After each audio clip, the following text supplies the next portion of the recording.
maka kita juga akan menyisir untuk kelompok harga untuk barang-barang dan jasa yang merupakan barang jasa kategori premium tersebut. Seperti rumah sakit kelas VIP, pendidikan yang standar internasional yang berbayar mahal, anggaran pendapatan belanja negara dan terutama instrumen perpajakan.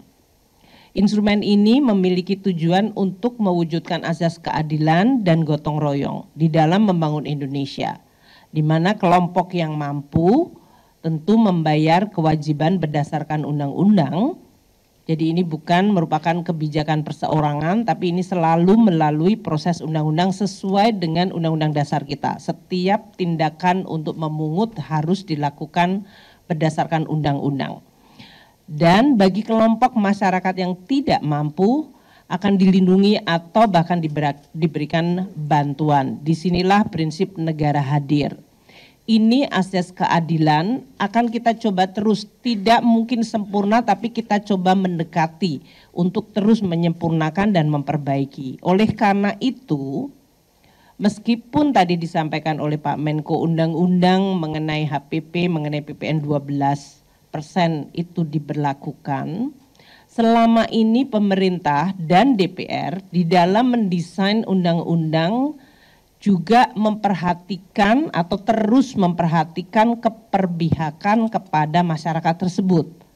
Makanya waktu undang-undang itu ditetapkan, barang dan jasa yang dibutuhkan oleh masyarakat banyak bahkan tidak dipungut PPN-nya atau PPN-nya dibebaskan.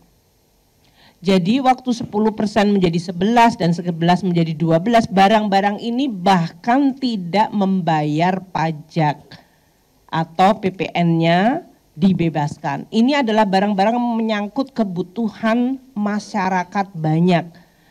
Tadi telah disampaikan oleh Pak Menko, beras, daging, ikan, telur, sayur, susu segar, bahkan jasa pendidikan, jasa kesehatan, jasa transportasi, dan berbagai macam barang dan jasa seperti rumah sederhana, air minum. Total dari barang dan jasa tadi yang tidak membayar PPN, PPN-nya ditanggung pemerintah, seharusnya mereka membayar PPN sesuai dengan barang dan jasa yang lain, tapi karena pemerintah DPR dalam hal ini memberikan keberpihakan, mereka dibebaskan PPN-nya, maka pemerintah yang membayar. Biayanya mencapai diestimasi 265,6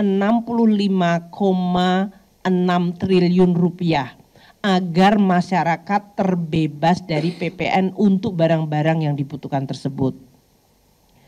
Nah, untuk barang-barang yang masih terkena PPN, namun kita juga dalam hal ini melihat sebagai barang yang dibutuhkan masyarakat oleh kami semua dari kementerian bersama Pak Menko memutuskan untuk barang-barang seperti tepung terigu, gula untuk industri, dan minyak kita, minyak curah, minyak goreng curah, itu PPN-nya tetap di 11%.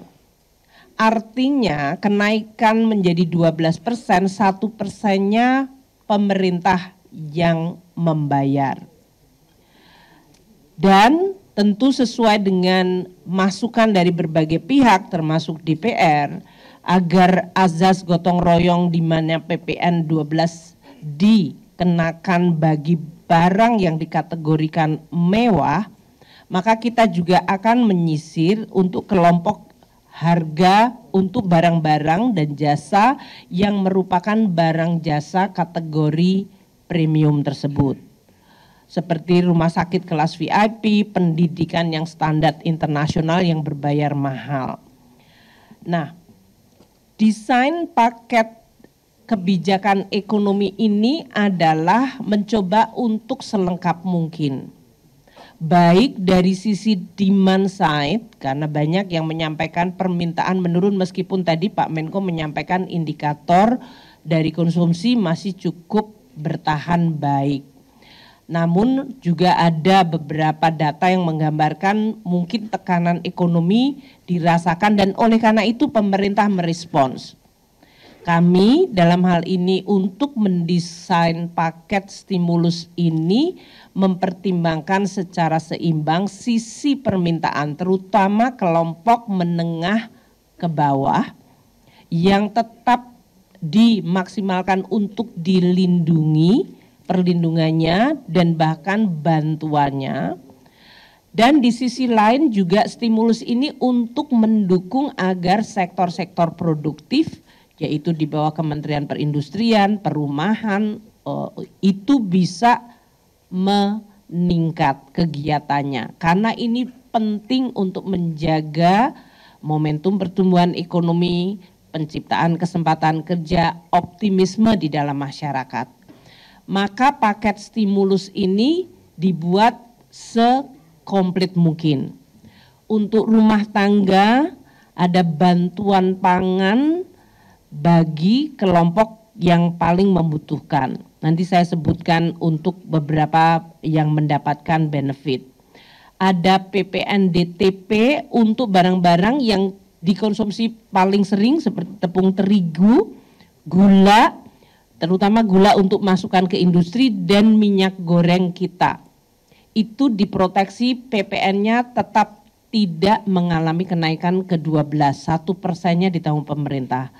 Dan juga rumah tangga ini akan menikmati diskon listrik 50%. Untuk pekerja ada paketnya juga. Dari mulai akses kehilangan, jaminan kehilangan pekerjaan, dan nanti untuk industri padat karya, di mana lagi-lagi yang disasar adalah pekerjanya dan industrinya, juga ada insentif PPh pasal 21 DTP untuk industri padat karya, pembiayaan industri padat karya, dan bantuan 50% untuk jaminan kecelakaan kerja untuk sektor padat karya. Ini adalah karena kita mendengar, melihat, membaca, dan melihat data untuk memberikan dukungan pada industri padat karya. Untuk UMKM juga diperpanjang masa berlaku PPh 0,5% final dan juga volume dari pendapatan sampai 500 juta tidak kena pajak. Untuk industri mobil dan hybrid, mobil listrik dan hybrid juga dilakukan insentif untuk kendaraan bermotor listrik berbasis baterai dan yang hybrid.